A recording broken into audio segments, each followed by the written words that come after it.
តភ្លេងសំលេងអ្នកទូ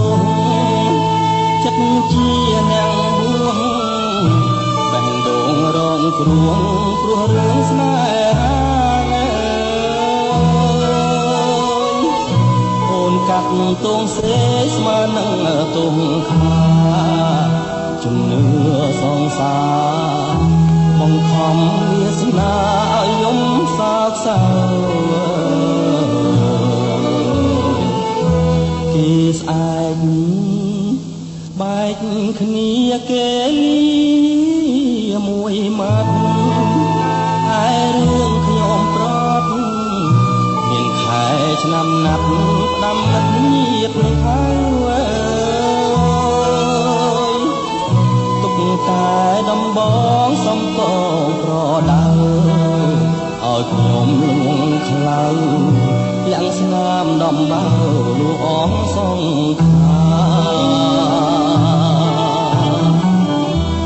ចំរៀង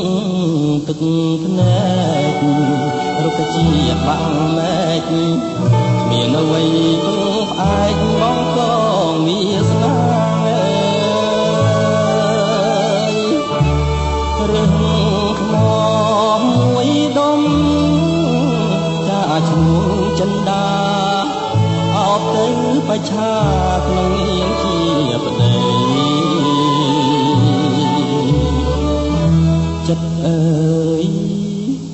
បួងហើយនៅឡើយស្រណោះចាំពីងពីរួមទិញទាំងឈ្មោះដាក់ឲ្យកូនស្រីឆាកល្ខោនជីវិតរំរឿងខាងក្តីរំហើយប្រឡ័យតួឯកឲ្យផ្សាយក្នុងនាមស្មងត្រង់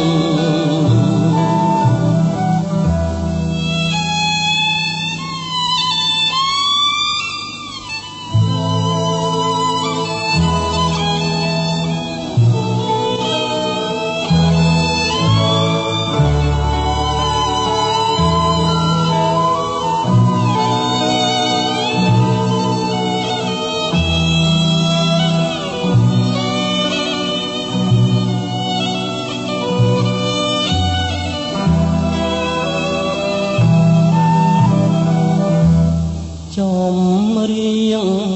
ទឹកភ្នែករុក្ខជាតិបាក់មែកមានអ្វីពឹងផ្អែកមកកងវាសនារឿងថ្ម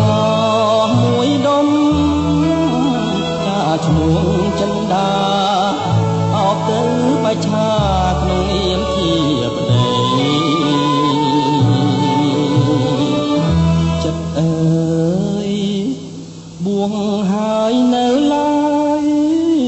ស្រណោះចាំពីងពីរួម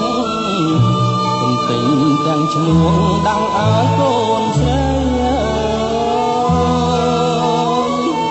ឆាលខោនជីវិតរំរឿងខាងក្តីរំហើយប្រឡ័យតួឯកឲ្យផ្សាយក្នុងនាមស្មងត្រង់